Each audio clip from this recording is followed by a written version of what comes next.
Would Brad Holmes talk about Jalen Carter in the draft room with his owner? I don't know. Chris Vannini from The Athletic also joins us. Let's talk some draft. You are Locked On Lions, your daily Detroit Lions podcast. Part of the Locked On Podcast Network, your team every day.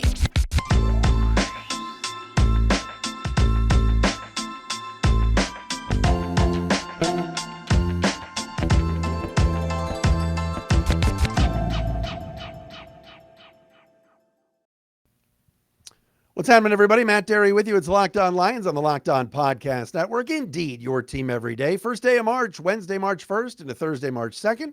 Thanks for making us your first listen, checking us out wherever you get your podcasts, and, of course, following us on Twitter, at Dery Speaks, D-E-R-Y Speaks, at Locked On Lions on Twitter, the Matt Dery Facebook fan page, and also find us on the Locked On Lions YouTube channel. Big shout out. Got to go out to my new BFF, Lomas Brown. For those of you that saw my Twitter feed at Dery Speaks, I was at Tea Times in Rochester Hills today for their ribbon cutting. It's an indoor golf place. It's unbelievable. Brandon Shia and his crew are it's the best golf simulator place ever.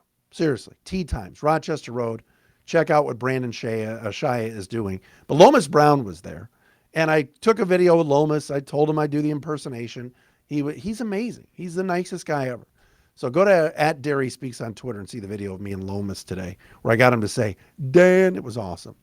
Chris Vannini is going to join us from theathletic.com, senior college football writer. Let's talk some draft. I want to get his thoughts on cornerbacks, on the Jalen Carter situation.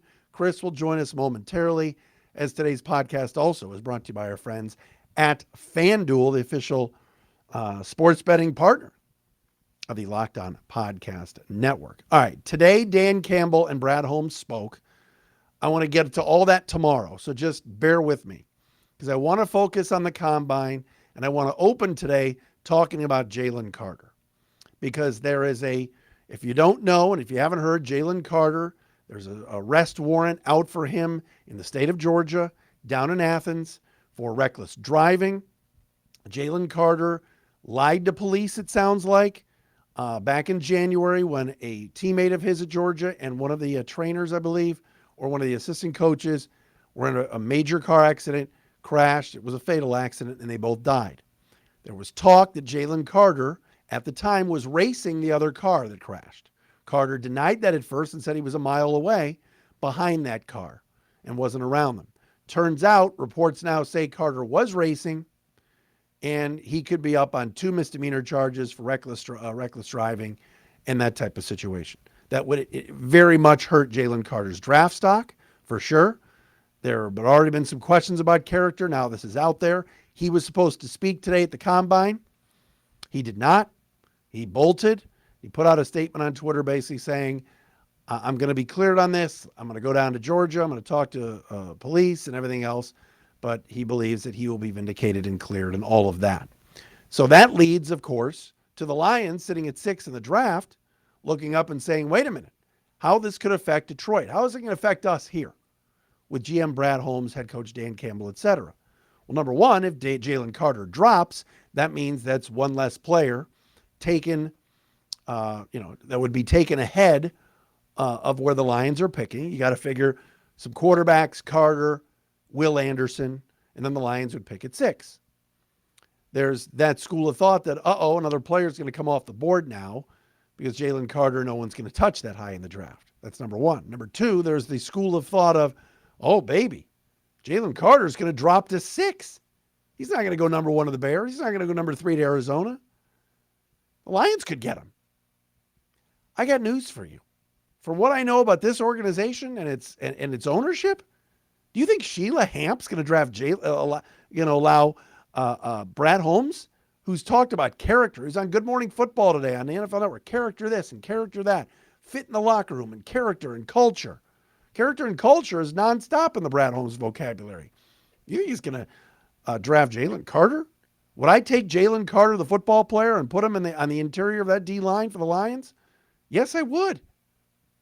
But could he have been involved in his teammate and a coach being killed because of reckless driving, going 100 miles an hour at 2:30 in the morning, and a car crashes, and he drives away? That's not good character. Lies to police, not good character.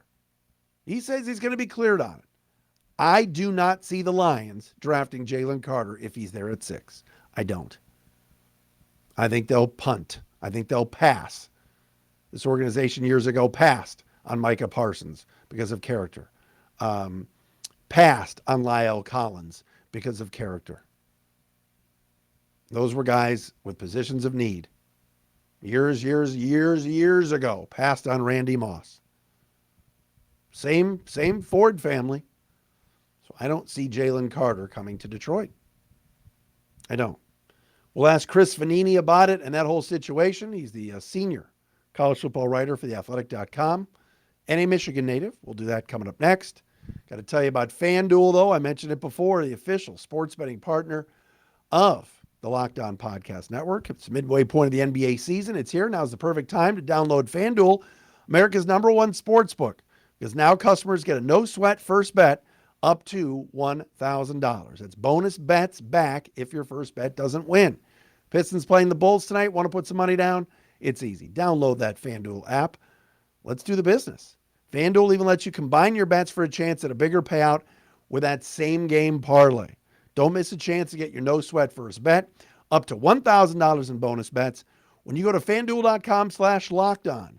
That's FanDuel.com/lockedon to learn more.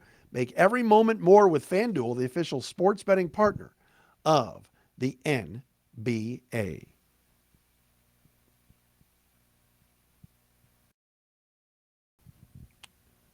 Great catch up with this gentleman, our guest today here on Locked On Lions from theathletic.com, senior writer, covers college football, knows the game inside and out, knows a lot of these players that the Lions are taking a look at the Combine. Chris Vannini is with us today. What's up, Chris? Hey, Matt. Good to be here. Been a while. You and I go way back. I know, man. Great to see you. Great to visit with you again and catch up. How are things at the Athletic? And as far as college football goes, this is still a busy time for you, isn't it? Yeah, I mean, college, the NFL draft is kind of a busy time for everybody. NFL and college are both kind of contributing on that as well. And I think college football is it's kind of a year-round sport now. I mean, with realignment and NIL and transfers and coaching changes, it really is a year-round sport, college football, even if it's not like segmented like the NFL is now. What is it healthy, would you say? I mean, it's funny because every year it's like, oh, it's Bama, it's Georgia, it's the same teams. Obviously, Michigan has come back, up and is alive again and make it to the tournament the last couple of years, as I like to call it. But do you think college football is healthy where it currently is right now? It's pretty healthy. I think there has been a lot of change very quickly with all of those things that I said, players being able to do sponsorships and make money, USC and UCLA coming to the Big Ten very soon. I think it is a period of dramatic change, and it's going to be a very bumpy change. I think 5 years from now, we'll look at college football and say, man, what was going on there kind of in the early 2020s? That was really weird. We're kind of in this weird middle ground from what I think the game used to be to what it will be. And the sport will still be there, still be alive, still be okay. It's college football. It's technically the second most popular sport in the country behind the NFL. So it's going to be there. Ratings, TV ratings are still great. Attendance is still very good. It's in a good spot. It's just in a changing spot right now. Chris Vannini with us from The Athletic. All right, let's get into this Jalen Carter situation. What's your take on it? What will it mean? Obviously, it's misdemeanor charges. He says he'll be cleared heading back to Athens once he talks to the police and everything else. And how do you think this affects his draft status? And, there's some fans, and I said this before you came on, that think, oh, well, maybe he'll just now drop to the Lions at 6. I don't think Sheila Ford Hamp is touching him. But what are your thoughts on this whole thing? It's so tough, and especially because it just happened in terms of we just found out about this. Like, the accident happened in January. It was incredibly sad, Georgia, some players and staffers, people losing their lives, incredibly tragic. But the report that came out and now the warrant kind of changes what the original thought was around the accident. We were told it was a single car accident. Now that there may have been racing involved, and Jalen Carter may have been involved in that. He may or may not have left the scene and then been told to return. So we don't fully know yet. So that will be a big factor. And so this is a different kind of situation than you sometimes get before the draft. This isn't like Lyle Collins and a video of him smoking pot. This is racing, potential drunk driving, people died. So how far is it going to fall? I don't know. You heard people talk about character issues, beforehand. People weren't very specific on what that was, and they got a lot of backlash for saying that. But this is something you can't deny is extremely problematic and troubling for anybody. So, the draft isn't today. It's not tomorrow. There's still a process that's going to play out. But yeah, now you wonder in terms of where could he go? Where could he fall to? It's hard to say, especially in a draft where I don't think anybody's really locked into anything at this point from teams and players. It's a really wide open draft. Yeah, I was going to ask you about that. As in terms of Carter, Will Anderson, obviously those are the gems, at least defensively, before today, and who knows where this is going to lead. But when you look at the top of the draft, you see Detroit sitting there at 6. How do you kind of, view from your perspective some of the prospects that are there and what you think teams might do? It's like when you've got the Bears, basically we could trade number 1, then everything's on the table. The Lions could trade up if something pops up. They could trade down, as they've done quite a bit and gotten extra draft picks and done pretty well, I think, at that. So 6, it really depends on who's there. If Jalen Carter falls to you at 6, that's a really big pickup. If he's not, is there a quarterback you're into at 6, or would you rather pull back if you don't like any of those guys? You obviously need some cornerback help. There are a good number of cornerbacks you can get in the first round. You've got some spots there. So this is a draft where at The Athletic, we've done several mock drafts like everybody does. And sometimes if you're the team in our mock drafts, you're allowed to trade, and sometimes you're not. And when you're allowed to trade, there's a lot of that going on. We've seen it more and more in recent years with trades in the draft, and would not at all be surprised if the Lions get to 6. What they see. Chris Vannini was from The Athletic, senior writer, covers college football. People have said, let's just use Miles Murphy as an example. Well, yeah, he's the same pick for 6, but there are some that say, well, these Clemson D linemen, not all of them, but all of them fizzle out in the pros.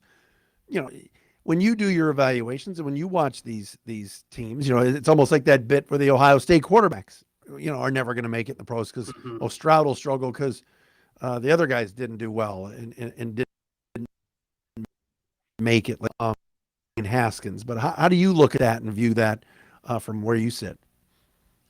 No, you can't deny that, Clemson has had an issue with that in terms of guys sticking, and they've put a lot of guys in the NFL recently. I think the one thing you could say, though, is that pass rush, edge rusher, is a very deep position in this draft, and you can get a lot of guys in a lot of different spots. Will Anderson probably not falling to you at number 6, but there are a lot of guys who could be there as well. So Murphy, he's got a lot of the traits you like. He's probably going to test very well at the combine and everything that he goes through. There's a few guys I think Michigan's Macy Smith. He's not a spot where the Lions draft him up that high, but I think he's going to put up huge numbers at the combine and suddenly pop into the first round. So those type of guys who have all those traits you like, sometimes people fall in love with them, and I think that's certainly going to be on the table. Chris, what about the quarterbacks? I mentioned Stroud before, but how do you view this group? I want to get to Anthony Richardson, but I want to do that in a second. But yeah. It's amazing to me. I didn't want to go here. Let's start with Stroud. How do you rank them as far as, if you're an NFL GM, how do you rank that group at the top? This has to be one of the most maybe polarizing quarterback classes we've ever had. If we're starting at the top, you didn't mention him because he's probably not going to be available to the Lions, but I love Bryce Young. I know he's small. I know there are certain concerns, but that dude, and I hate to use the cliche, but that guy is a gamer. That guy put the Alabama team on his back this year. There was not a lot for him to work with. And in difficult environments, big games, he has jumped out. And that's to me why I love love Bryce Young. CJ Stroud is a guy who, when he was pressured, he really, really struggled.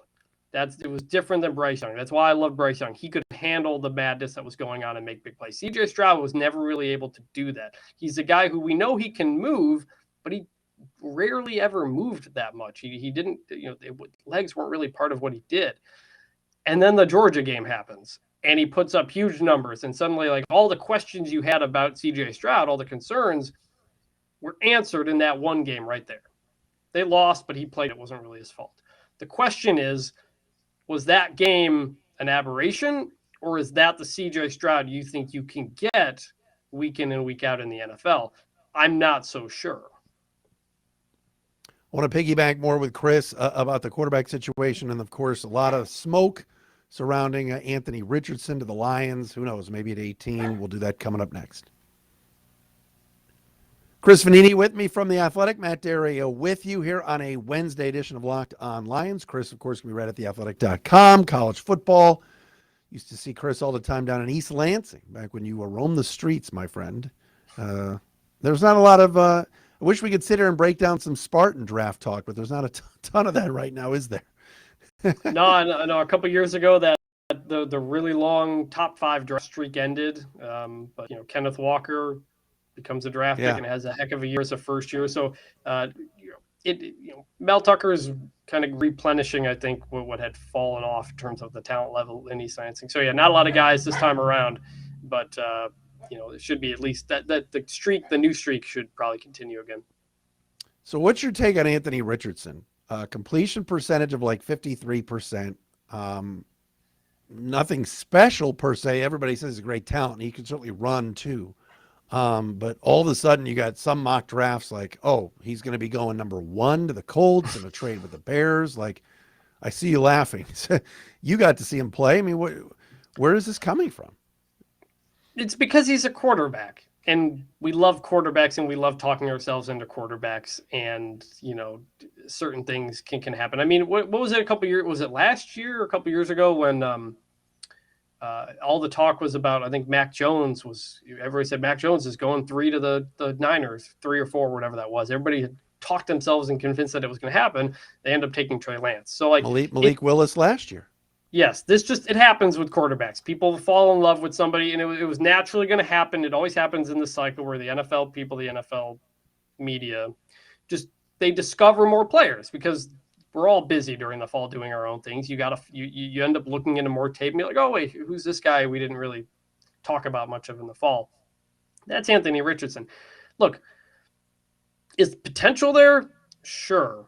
But it's like years away. The guy has not played quarterback very long, just period. And especially in college. So like there's not much to go off of other than like flashes here and there. Yeah, like here are some things he can do. But if you're going to draft him like top 10, like he's not a guy who's going to play for you for a few years. So that's the I think evaluation you have to make. This is another guy. When he got blitzed, when he got pressured, he completely crumbled. And that's because he had never experienced that before in college, really. Like it takes a few years for guys to adjust to that. So he's good. It's really like it's kind of like an NBA pick where like a guy showed a couple of flashes in college for 1 year, and then he goes to the NBA and you figure he'll learn in the NBA kind of how to play. That's kind of the Anthony Richardson situation, I think, where he's got to just get a lot more experience under his belt, and then you kind of figure out what you have. So you would not draft and stash him at 18 and let him sit there for 2 years while Goff plays out his contract? Well, 18 is different than 1 by quite a bit. So, it depends what's there. It depends what you think about the future quarterback classes as well, which there are questions. You don't know. Theoretically, if you are improving as a team, you're not going to be making a top 5 quarterback pick anytime soon if things go well for the Lions. And yeah, Jared Goff played a lot better as the year went on. So that is something I think you take into account. If you're talking draft him at 18 and stash him for a couple of years, like I can understand that. It is a defensible move. I don't know if it's the move I would make, but you can see the vision there. Christian Gonzalez, Devin Witherspoon, some people mocking Gonzalez as high as 6 to the Lions, some people mocking Witherspoon to the Lions. If they were taking a corner that high, who would you take? I like Gonzalez because he's played in the Pac-12 and against some really good quarterbacks, especially this year, kind of in the Pac-12. Devin Witherspoon, Illinois' defense was very, very good, but he was also going up against Big Ten passing offenses. And so, it's not the same type of competition. I think Christian Gonzalez has a lot of flash there that you can see. There is he's what related, cousin or brother-in-law or some of David Blau, the former Lions quarterback. So That's there is correct. It's his brother-in-law. Somewhat of a connection there. He transferred from Colorado to Oregon, had a good year. He, I think, sticks out to me as if you're going to take a cornerback that high, and there are a number of good cornerbacks who you can find in this first round. I think I would take him.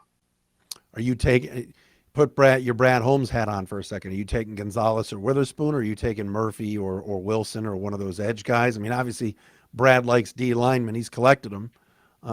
Where do how good are Gonzalez and Witherspoon to go to 6? Because obviously here we've been burned by Okudah. Not that he's horrible, but taking him at 3, people don't forget that.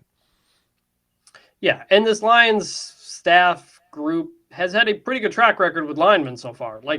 If you were to tell me the Lions would only draft an offensive or a defensive lineman in the first round for the next 5 years, I'd be cool with that. That's how you build a team. That's why last year's team got better and played well, because the defensive and offensive lines were extremely good. For the first time in my life, the Lions had a pretty good offensive line. And so I trust that staff knows how to use that position. Cornerback is high risk, high reward position. There's a lot of guys who shine, who flame out or play well there. It's a very hit or miss type of position, similar to wide receiver. You can get a wide receiver later in the draft and he becomes a star. You can get defensive linemen all over the place as well. So it kind of comes down to how you feel about the Lions and their ability to do certain positions. I think we know the defense was a problem last year, but a lot of it was in the backfield. Final thing for Chris Vannini at theathletic.com. Subscribe, folks. I do, and read Chris all the time. Tell me about I know you're not in Indy, but what's standing out at the combine so far? I know the Jalen Carter madness was earlier today, and all these reporters standing around, but anything standing out to you as far as testing or a quote or two or somebody saying anything that has piqued your attention so far? Not particularly yet. We're still, I know, kind of in that spot where things really start to pick up. And like I said, Macy Smith from Michigan, he's a guy I really want to see what he does, because he was number 1 on my colleague Bruce Feldman's freaks list before the season in terms of just the numbers he puts up in various workout drills and stuff like that. So that's always fun. That's the most fun part of the combine. Well, this guy comes out of nowhere to put up ridiculous numbers we've ever seen. Let's throw him into the top 15 or something like that. So this is the fun part of the combine. I've only been once. It's not something I get to every year, but it is a pretty fun experience. And look, it's football, man. It's March now, and it's a football fix. You can watch the combine, you can watch the XFL on weekends, and I've been doing that because it's football. And And so whether it's XFL or combine or whatever, I'm just kind of excited to watch whatever happens, even if it's guys in their underwear running 40 yards at a time. You really are a sick one, man, watching the XFL. Look at you. Yeah. It's interesting. Is it good? I've tried, Chris. But they can't block. The offensive lines are so bad. It's not great football, right? But the games are formatted in a way where they move very quickly. The clock runs after incompletions. You get the game done in under 3 hours. The games are usually close, partly because there isn't a lot of scoring, but the games are close, and the quarterbacks are interesting. But you're right. The run blocking especially is really tough. If I was an XFL quarterback, XFL coach, I'd be doing an air raid offense, just throwing all the time, because just the run blocking's not there, because they didn't really do it in training camp. But, there's some fun spots like DC, the fans are fun. Their St. Louis is 2-0 and they haven't played yet at home. They used to have the Rams. They're going to have a pretty big stadium when they play, I think 2 weeks from now when they play the first home game. So it's an interesting game. Kickoffs are different. There's no downtime. It's a very good TV presentation, at least, even if the football's not that great. Senior college football writer for The Athletic and XFL expert, Chris Vannini, has been with us today. Chris, good to see you. Thanks so much. Yep, thanks for having me. There is Chris Vannini with us. It's a Wednesday edition of Locked On Lions.